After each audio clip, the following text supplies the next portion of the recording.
Hello and welcome back to Alice Talks Football and welcome back to the Manchester United transfer roundup with lots of stories to round up, like Martial potentially going to Saudi Arabia. A deal is underway. Who would replace Martial? Erik ten Hag went to the board 2 days ago and demanded a striker. Well, my option would be gift Orban, available for 20 million euros, confirmed by Fabrizio Romano. It's averaging a goal a game at the moment. We will talk about that. But so much other news has come out today. Reports about the Glazers staying. We know that Maguire is staying, and that ten Hag's dropped Maguire from the squad. United are planning on bringing back Greenwood, and then all these leaks have come out. Figures connected to Rain Group believe that United isn't up for sale anymore. There's reports coming out that the Glazers are about to announce that they're staying. Antony's ex-girlfriend has now accused him of domestic violence. I feel like this week has not been a nice week for United. I mean, you've got Garnacho's brother chatting stuff on Twitter. It's getting very toxic again. And this is all because of the ownership, the lack of communication, and the lack of competency there. And we're going to get right into the news because there's a lot to get through and we've got to sum it up as quick as we can. But the story that came out originally is Manchester United are braced for a backlash from supporters if the Glazer family decide not to sell the club. Apparently, the Glazers are ready for backlash, and I just think they're absolute idiots. Because I tell you what, I saw a tweet by Phil, and he said there's no way the Glazers can announce they're taking the club off the market with this Mason situation going on, with now the Antony situation hanging over our heads. I mean, the atmosphere is going to get dark quickly, but he said you can never underestimate the Glazer incompetence, but surely even they know the risks if they announce they're staying, especially in a market where we might be losing out on Amrabat with the Mason situation, with the Antony situation. Things that United are unfortunately getting very toxic at the moment, and the Glazers, surprise, surprise, they don't even care. It also came out by Samuel Luckhurst, and he also came out and said that Manchester United sources insist the Glazers are aware of the strength of feeling among supporters about a potential takeover. But basically, the Glazers know how we feel as the fans, but they don't care. And look, I think it would be ridiculous to announce the club's going off the market, and I think this is maybe a threat to scare Qatar, and I'm kind of hoping it's a threat to scare Qatar. But as Phil said, you can't underestimate Glazer incompetence. This would be the worst timing ever with Maguire staying, Amrabat maybe falling through, the Mason situation, this new emerging Antony situation that we're going to get into. It's like I've just had enough, and I feel like at the moment it is drama FC. More and more dramas coming in.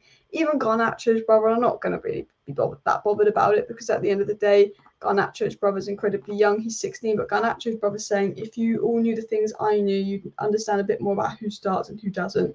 And I'm just guessing Garnacho's been dropped versus Spurs. He's not happy about it. His brother's not happy about it. And his brother's put out a silly tweet like this. But as I've said, like, we just don't seem to be getting a normal day at United tomorrow. United at the moment, it was like 2 weeks ago. It was so positive. It was so positive 2 weeks ago. It was like Maguire was going to go, McTominay was going to go. We were going to sign Amrabat, potentially someone else, potentially Todibo. We were talking about signing Amrabat, Todibo, and selling all of these players. And now we're just talking about charges. Oh, another player's got charges. It's got incredibly toxic at United. Now, the only bit of positivity that has really come out today is on the fact that maybe Martial will be sold. And we're going to talk about how would we replace Martial if he is sold. So we're going to quickly get into the Martial sold story, and then we need to get into the Antony story and many other stories. We've also got an update on Kobbie Mainoo's injury. But it was said talks are ongoing about Antony Martial to Saudi Arabia, and Manchester United are hoping for a lucrative offer. I think the only way we sell Antony Martial right now is if he does go to Saudi Arabia, because essentially he's on ridiculous wages. He's always injured. The only kind of people I even see paying those kind of wages are probably Saudi Arabia. So hopefully we could get a deal for Antony to Saudi Arabia done. Antony Martial to Saudi Arabia done. And if that is the case, who should United go out and sign? Well, my option would be gift Orban. Now, gift Orban is actually linked with Spurs, and they're like, oh, like he's going to sign for Spurs. But gift Orban actually said a few months ago, the Premier League's my ultimate dream, Man U, Liverpool, or Man City. I don't like Arsenal that much. It's like they don't want to win titles. I want to go somewhere that wins titles. Absolutely ratted Arsenal. But gift Orban spoke about his dream being the Premier League and potentially one of his clubs. He is currently linked with Spurs. And obviously a little bit about gift Orban. He's expected to be on the move this summer. The Nigerian striker has 14 goals and 2 assists for Ghent. In literally like the same amount of games. Born in 2002, and he's going to be about 20 million euros, which is £15 million, Probably Man United tax at £20 million. But if you could get Martial out, and you've got to think Martial's wages would be double his, probably triple. Martial's wages would probably be 4 times his. If you get Martial out and we could get Gift Orban in, that would be the ultimate steal for United. Because I'll tell you something about Gift Orban. He's basically averaging a goal a game at the moment. I believe that he's scored 49 games in 42 goals since moving to Europe from Nigeria, and he's very young. Bayer Leverkusen were in for him, Tottenham was in for him. He's officially still on the market, but I don't know how much longer he will be on the market for, in all honesty. But for me, if we can get Martial out and get Orban in, if we can get McTominay out and get Gravenberch and Amrabat in, and then we can get Maguire out and get Pavard in, it would be really nice. But if even one of those could happen, I'd feel a bit better. Ideally Amrabat, but then Gift Orban would be great because at least he could stay fit for a few more games than Martial season. I think Martial needs to go. And if Saudi Arabia pulls through, that's the only way we're getting rid of Martial. But a player, a little bit of positivity. Kobbie Mainoo, a player who is big in Ten Hag's plans. Kobbie Mainoo is not available at the moment, but he will be available in, I'd say, 2 months, not 1 month, but 2 months. He'll be available, and so for the winter is coming up, he will absolutely have his games. So there's a rumor that there was a rumor that Kobbie Mainoo was actually going to be out until January. Ten Hag's basically saying, well, actually, I expect him back in October, and that he will get games. And we know how high Ten Hag rates Kobbie Mainoo, and it's great to know that if Kobbie Mainoo is brought back, Ten Hag is willing to give him the games time. And you know what, Kobbie Mainoo coming back, that's a positive. Need the Glazers to go, but it's so negative at the moment. I'm hoping Kobbie Mainoo comes back. I'm hoping we sign Amrabat, and I'm hoping that Martial gets sold and we could go for someone like Gift Orban, because I'll tell you this now, Gift Orban last season got 20 goals and 2 assists in 22 games. You know, he was very good in the Conference League. He's played 5 games this season and scored 5 goals. He's a young centre forward. But unfortunately, Spurs are interested, and Spurs seem to be the side most interested in signing Gift Orban. There are reports coming out as well, just to add to the news, that Pelistri could be linked to a Premier League loan, and sources come out and basically said Facundo Pelistri has loan options from Wolves, Bournemouth, Luton and Burnley. They've all registered their interest in Pelistri. Now, I'd say probably Bournemouth or Burnley were the smartest options for him, because Wolves and Luton I don't see scoring many goals this season. But I think with the Antony case, something could happen with Antony, and just the uncertainty and lack of options in attack. If I'm Facundo Pelistri, I think we're in a position where he might have to stay at United, which is a shame, because I think a Premier League loan would be the most beneficial thing for him, because I think Pelistri is the kind of player that you need to really have starting week in, week out. But we'll have to wait and see with that. We've got another story coming on about a player that might be staying at United that we thought was going to leave originally, and that's Dean Henderson. Graham Bailey has said that Dean Henderson may have to settle for a number of months as Manchester United's second-choice goalkeeper, with a move to Nottingham Forest unlikely before the end of the transfer window. So Dean Henderson looks set to stay at United. I think he's one of those players we would probably move on in January, though.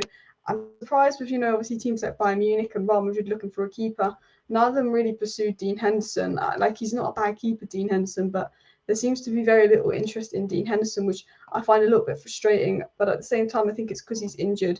But it's annoying that Man City can get 19 million for James Trafford, and Chelsea getting 35 million for Lewis Hall, and United can't even sell anyone, even people that are got a lot of Premier League experience in that. And I think Dean Henderson's, the fact that they've gone for the Arsenal keeper, Nottingham Forest instead, is frustrating. But I think a lot of it is due to Dean Henderson's injury. Now, as we thought, we can't get another normal day at Man United. This report has come out. And what I am going to say with this report is it's a little bit different to the Greenwood situation, because I'll get people comparing it to the Greenwood situation. One, it's different charges. The charges aren't as extreme. But 2, this isn't being reported by the British media. None of this is being reported by the British media. This was a story that came out in Brazil 2.5 months ago that Antony denied, and it seems to be being recycled. Obviously, if this is true, if this is the case, then I believe that there will be a repeat of Antony probably being dropped and suspended by the club if something does progress. But we know that no charges have been pressed as of yet. It's just sort of a report coming out from Brazil that Antony's ex-partner is preparing a complaint against Antony for domestic violence. It was said there's a 70-page document from Gabriella's representatives that gathers evidence of abusive behaviour and aggression carried out by Antony. And according to a lawyer, her lawyer Vanessa, Antony could answer for these crimes in England. So this is a report coming out of Brazil. If this is the case with Antony, then this is really disappointing, and that he will obviously be gone.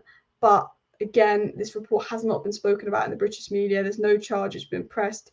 It's a bit of a situation where You know, I don't know if this is recycled news or not. Antony spoke about it 2 months ago, and we'll just have to wait and see what pops up with this story. Because you know what, we just had the Mason situation on at the moment, and then this pops up. It's not nice, but part of me is going, are they just popping this story up again in Brazil because Mason is trending? And this is not really on the same lines, but it is sort of on the same lines. Not quite as bad, but it's still not good. You know, I don't want to give this story too much attention until you know this actual credible journalist speaking about it. And I'm not sure if it's just being recycled because Mason Green was all over the news.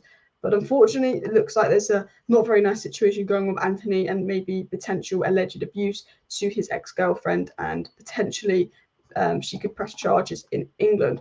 But that is your Manchester United transfer roundup. And I have to say, I've tried to get into all the news today in under 10 minutes. I've not even spoken about the Mason situation. There were so many leaks out on Mason earlier, and I spoke about that about 10 minutes into my live stream earlier. But it's a bit of a dramatic day. No normal day being a United fan, but I was trying to be positive by speaking about Martial going in, Gift Orban coming in, but it's a little bit negative at the moment, I can't lie. But anyway, please do smash that like button, subscribe down below if you're new. I hope that this cleared up all the latest news that you need to know in under 10 minutes, and that you like this transfer roundup series. Thank you for watching.